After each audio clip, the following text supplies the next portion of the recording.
Bonjour les amis. Après avoir parlé de la période où les Israélites étaient en Égypte, j'aimerais dans le même esprit vous parler de la période entre l'Exode et la première construction du temple sous le règne de Salomon.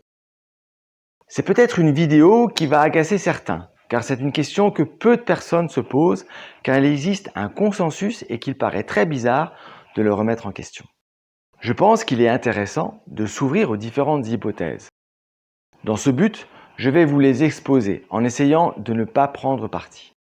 La première hypothèse est de lire littéralement 1 Roi 6 verset 1, où il est écrit « Ce fut la 480e année après la sortie des enfants d'Israël du pays d'Égypte que Salomon bâtit la maison à l'Éternel, la 4e année de son règne sur Israël, au mois de Ziv, qui est le second mois. » Notre ami Anthony Etève en parle longuement dans un bel article. À ma connaissance, la majorité des spécialistes croyants suivent cette hypothèse. La deuxième hypothèse, moins populaire, est de considérer que cette période est plus courte, car d'après la Genèse, les Israélites auraient construit la ville de Ramsès. En effet, on peut lire dans l'Exode 1, verset 11, « Et l'on établit sur lui des chefs de corvée, afin de l'accabler de travaux pénibles. C'est ainsi qu'il bâtit les villes de Python et de Ramsès pour servir de magasin à Pharaon. » La ville de Ramsès, ou Pi-Ramsès, fut la capitale de l'Égypte sous la 19e et 20e dynastie. Ramsès y établit sa capitale. Il vécut d'environ 1404 avant Jésus-Christ à 1213 avant Jésus-Christ. Certains archéologues pensent que l'Exode s'est déroulé vers 1230 avant Jésus-Christ. La troisième hypothèse est de voir une certaine incohérence entre les 480 ans d'un roi 6 et le livre des juges. Car si l'on additionne toutes les périodes des juges et des moments où le peuple d'Israël était sous la domination d'un autre peuple ou sous les règnes de Saül, David et Salomon, on obtient une durée beaucoup plus importante. Flavius Joseph, historien du 1er siècle, écrit une fois dans son ouvrage que cette période était de 592 ans, mais il écrit aussi 2 autres fois que cette période est de 612 ans. C'est bizarre, il ne dit pas toujours la même chose. Eusèbe de Césarée, théologien et historien du 4e siècle après Jésus-Christ, était préoccupé par l'apparente divergence entre 480 ans et son calcul de 600 ans entre l'Exode et la 4e année de Salomon.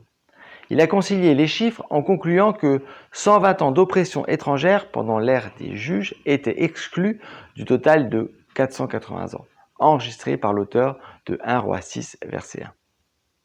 L'apôtre Paul, dans son discours dans la synagogue d'Antioche, sous-entend lui aussi une période longue. Louis II traduit ainsi « Le Dieu de ce peuple d'Israël a choisi nos pères. Il mit ce peuple en honneur pendant son séjour au pays d'Égypte et il en fit sortir par son bras puissant. Il les nourrit près de 40 ans dans le désert. Et ayant détruit 7 nations au pays de Canaan, il leur en accorda le territoire comme propriété. Après cela, durant 450 ans environ, il leur donna des juges jusqu'au prophète Samuel.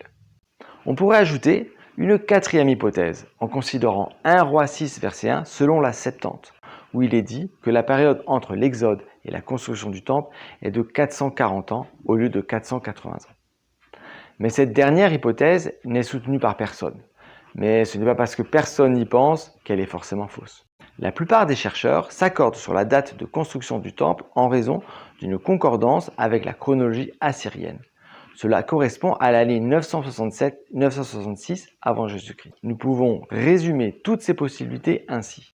La première hypothèse date l'Exode en 1446 avant Jésus-Christ en raison du texte massorétique de 1 Roi 6 verset 1. La deuxième en 1230 avant Jésus-Christ en raison de la construction de la ville Pi-Ramsès de Genèse 1 verset 11. La troisième aux alentours de 1566 avant Jésus-Christ en considérant le livre des juges. Et la quatrième en 1406 avant Jésus-Christ en considérant le texte de la Septante selon 1 Roi 6 verset 1.